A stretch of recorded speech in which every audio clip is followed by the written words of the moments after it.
Pisces.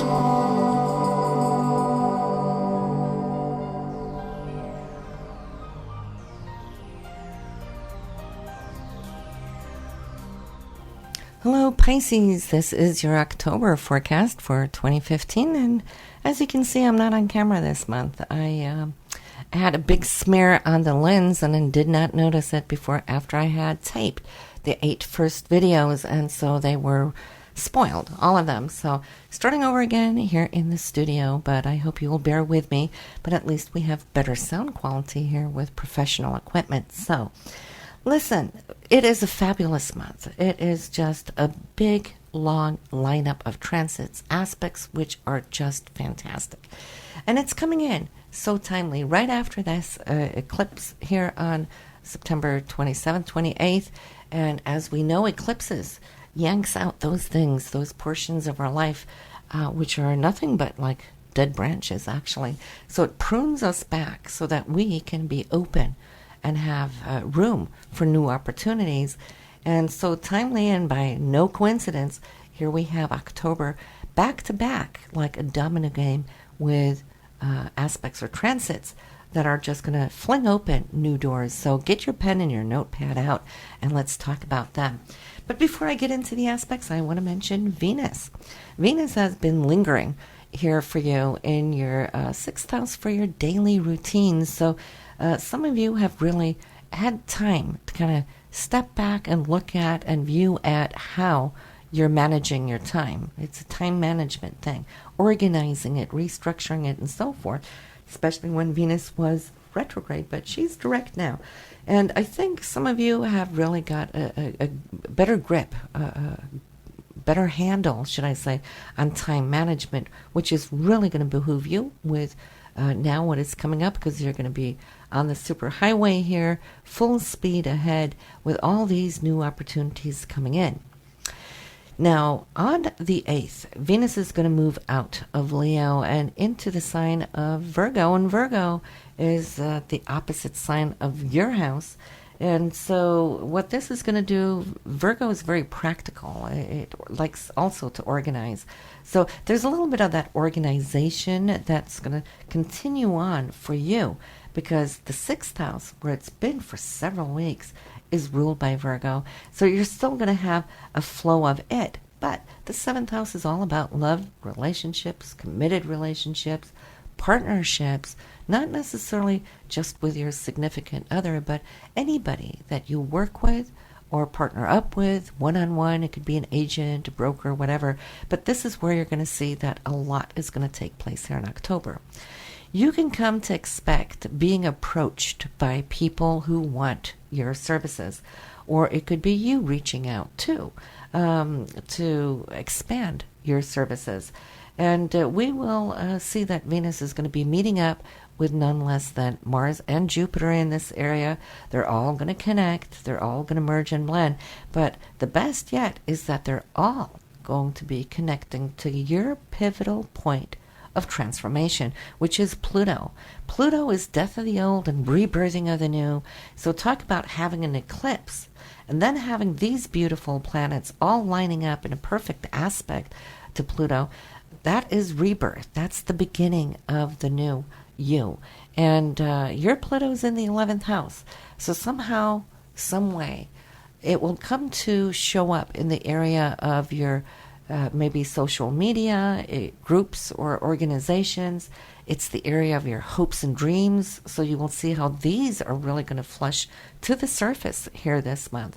And Pluto gives a dynamic impact on things. So I hope you got your pens, because we got 4 really big dates and a whole lot more aspects as well. But where trigger points for this month will show where you're resurrecting and flying above.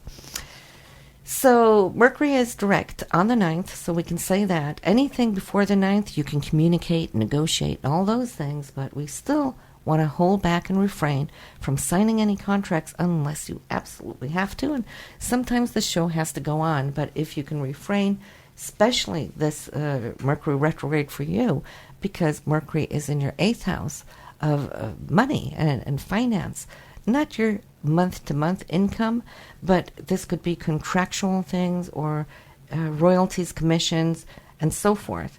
So you can come to see maybe that you're going to get paid for something you should have had long ago.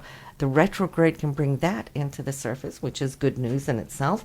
But you don't want to sign any contract because then that can go a little haywire as far as whatever returns you can come to expect in the future. So the sun is there as well, and the sun is you, your essence. It's in the 8th house of Scorpio. It's a sister sign, so it is intuitive, just like you are. And the new moon is here as well, which will show up on the 12th. So the new moon is always when we want to place our intentions. Whatever is going on, what you're feeling here by the 12th, you will already see how things have come together. And that's what you want to place as your intention, that you would want to, for the rest of the year, have the same super focus on this area that you have right now while the moon is there. And that will help you throughout the year. It's all about deleting old programs, getting new programs mentally in so that you can operate like on autopilot with these new things.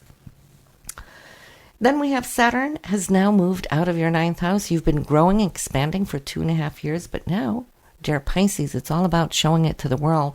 The 10th house is you. It's your accomplishments. You're on top of your chart.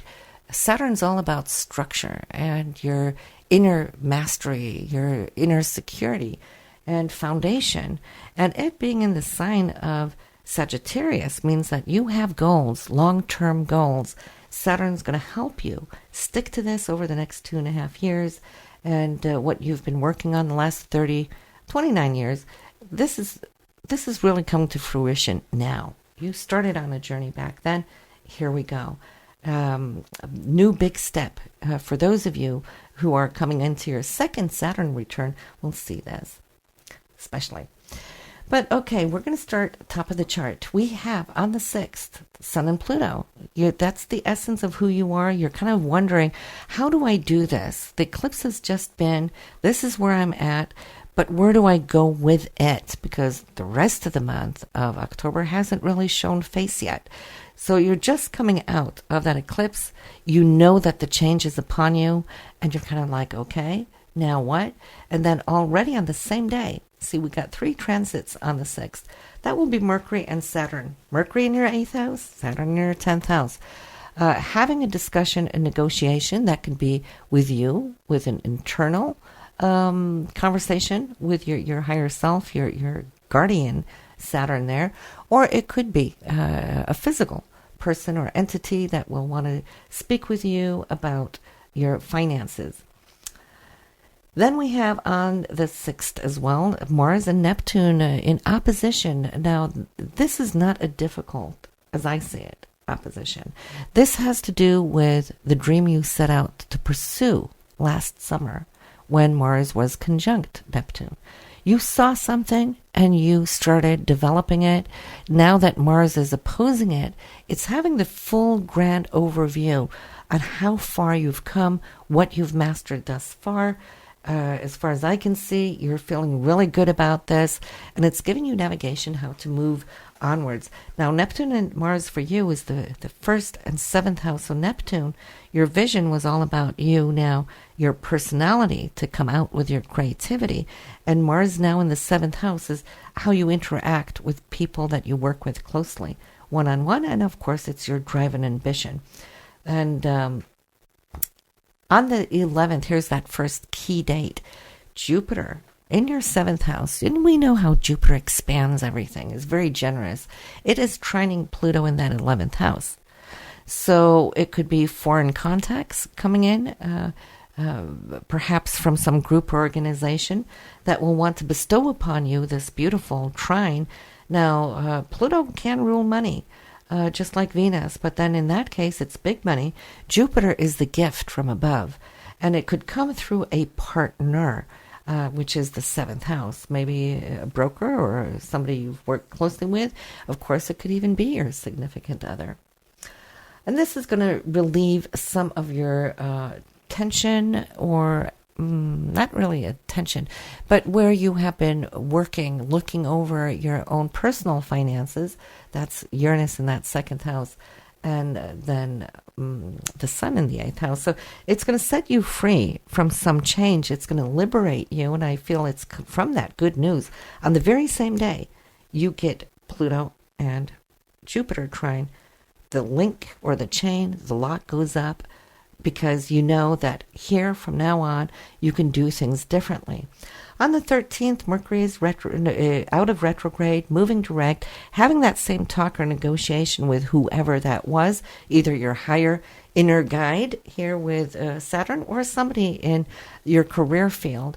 And you're safe now to make any agreements and put your name on the dotted line. On the 15th, this is the next real big key day. That is Mars, your drive, your goals and ambitions. Also in the 7th house, trending off on Pluto, just like Jupiter just did. So here we have activation of you physically pursuing something, putting your attention into it, Pluto transforming it. And on the 17th, we have Mars conjuncting Jupiter, also in the 7th house. So you can see everything now is coming to you from what you have been partnering with, whether you are a soul business or working closely one-on-one, or this is through a relationship. We can say new relationships opening up this month for you, Pisces, could be very, very beneficial. You might want to travel, and if you do, you could meet a partner because both Mars and Venus is here, and Jupiter, long-distance travel, a fabulous month for you to get out and about and see who you meet, and if so, whoever you meet will have a big impact on you, both because Jupiter and Pluto are present, and that is very supportive energy that you can have from this very impressive personality. On the 23rd and 25th, that's the last two key dates of this month.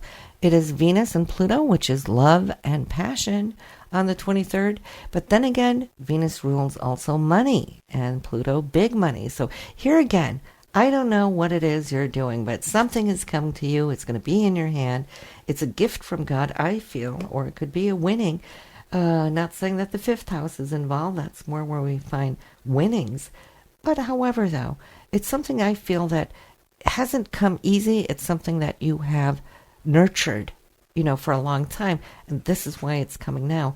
And that Venus-Pluto is also the 7th to 11th house. Groups, organizations, partnerships, and so forth. It could be new opportunities, new beginnings that can really come to prove very profitable for you, or even also receiving money from the past could be. Now on the 25th, Venus again here, now sharing the very same degree as Jupiter in the sky. That's a conjunction. Also here in that 7th house for love and committed relationships. It's a romantic time. Some of you might find yourself getting married or engaged on this day here, or finding your new life partner could be as well. And in that case, this promises for a long-term committed relationship, because it's starting out not only with the Venus-Jupiter conjunct, but because we also have it tied in with Pluto there, and we have also Mars-Jupiter. So this is a fantastic week there, or I'd say fantastic 2 weeks there at the end of October. So the full moon on the 27th, 3 degrees in Taurus. And so that's your 3rd house for communication or also travel. In that case, it's more of a short distance travel, at least time-wise, could be like a weekend getaway or not. And it will illuminate this area for you in a wonderful way.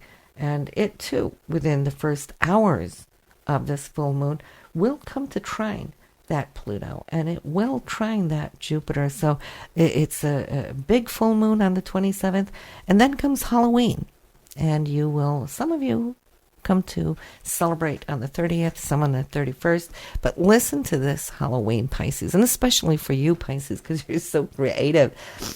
Both the sun and the moon is going to be trining your ruler, Neptune, and we know how not only creative Neptune is, but it rules imagination, right? So we're going to have some incredible suits and costumes here for this year, and everybody's under the influence, so it'll be nice to take a look around at the parties and just see how everybody's going out totally in creating fantastic costumes for now. So listen, this is Karen Lustrup saying goodbye for now, and I'm going to turn you over here to Sherile Turner, which is going to give you a guided meditation in yoga. See you next month. And welcome to this yoga meditation recorded exclusively for Karen's Play the Star followers. My name is Sherile, and I will be your guide on this yoga meditation as we take a journey together to explore the possibilities of implementing yoga into our lives. Find a comfortable position where your body is fully supported and you can remain for the following 10 to 15 minutes comfortably.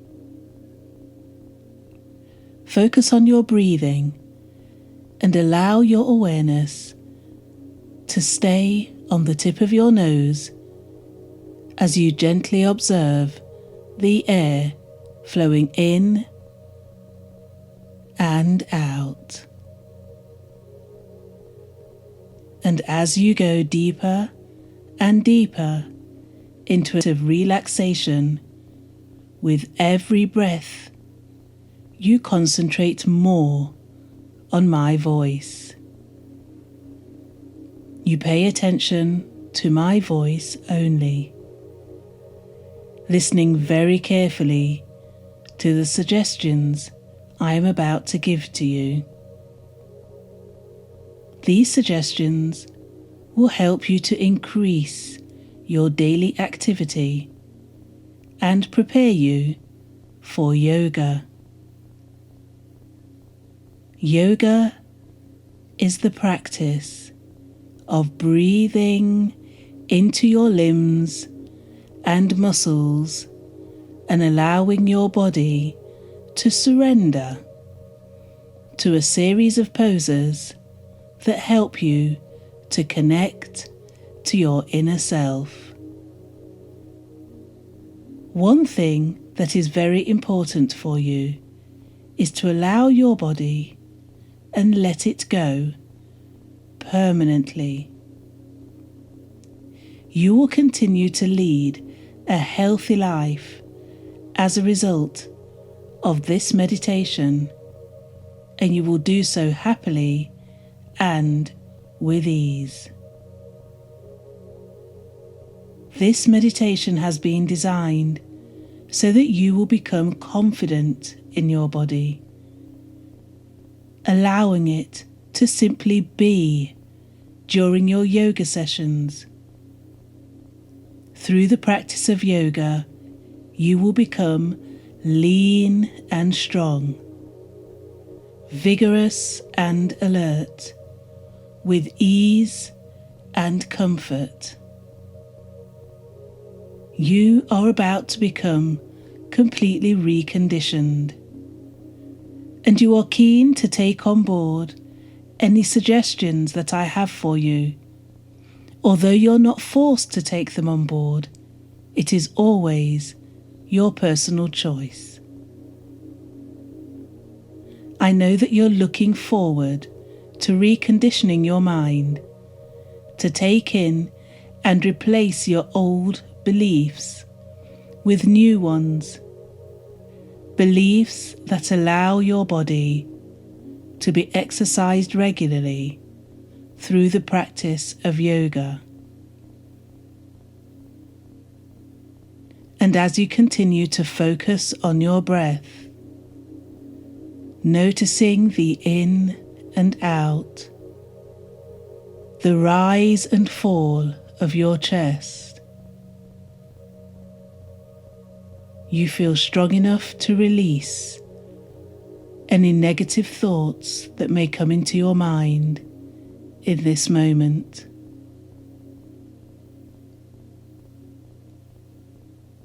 Just take a few minutes now to stay in this moment and keep your awareness on your breath.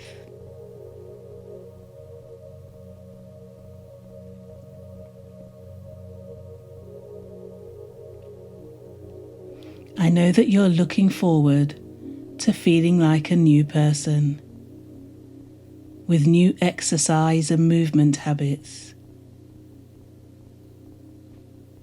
and a lean, strong, and fit body. The body you always wanted and dreamt of. With these new habits, you'll be totally satisfied and happy. You will embrace your new habits and lifestyle, and you will feel good.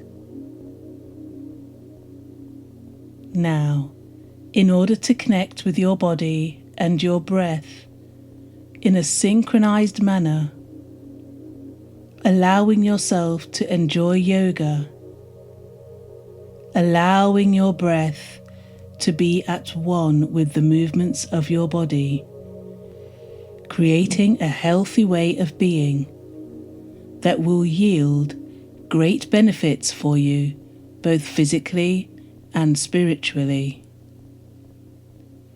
You are developing new habits daily, and every new habit that helps you to create your vision for your life, you are grateful for. And every new habit, including yoga and meditation, works for your body and your spirit. And you're happy with the results of your new practices, your improved lifestyle and habits. And the happier you are, the greater your desire to practice yoga and allow your body to move, bend, and submit to your breath with each session. Every day you will become more and more satisfied with your new yoga practice.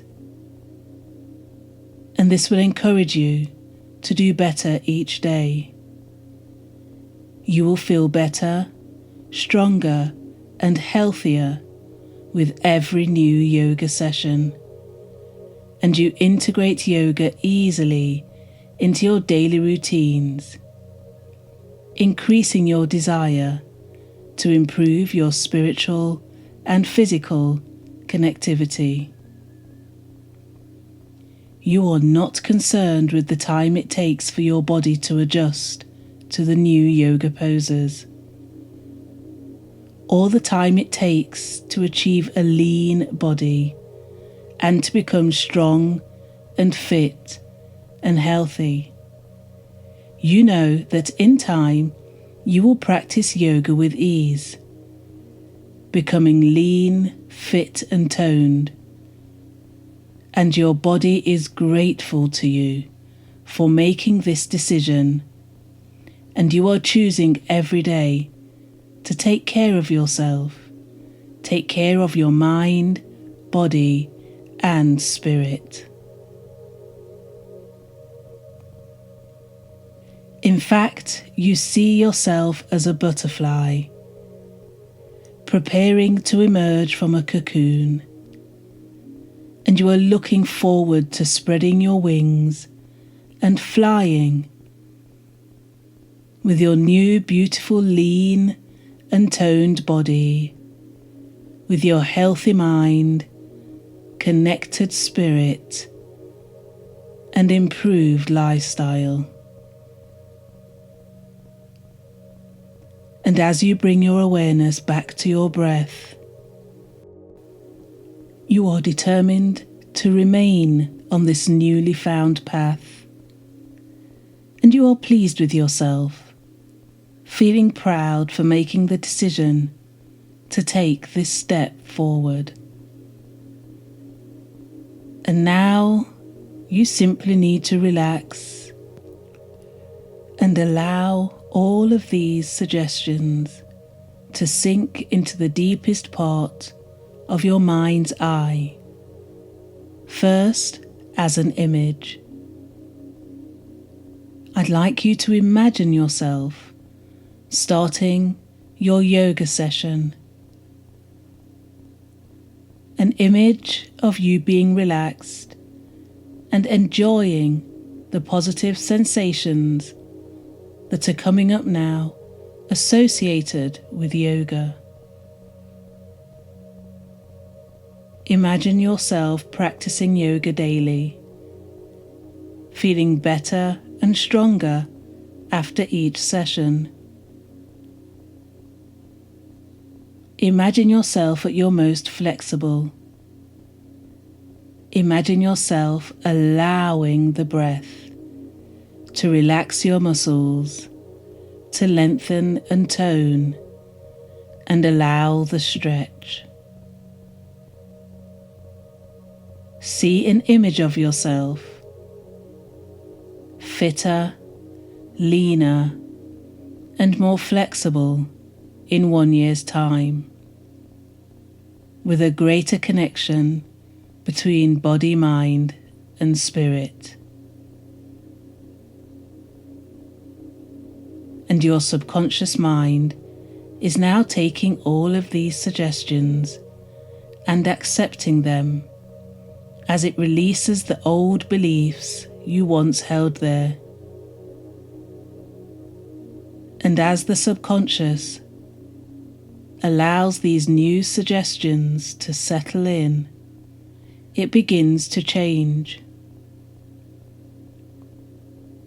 And as you continue to focus on your breath, noticing the cool air going in and the warm air releasing as you exhale, your subconscious is adjusting. Your physical activity is increasing. Your desire to practice yoga is growing. And as you continue to relax with your awareness on the breath, simply allow these suggestions to take the place of any old negative habits or beliefs. Anything that once limited you, and enjoy the reconditioning of your mind, body, and spirit. I'd like to thank you for taking the time to listen to this meditation, and I wish you all the best with your yoga practice. If you would like to hear more meditations, then please subscribe to Play the Stars.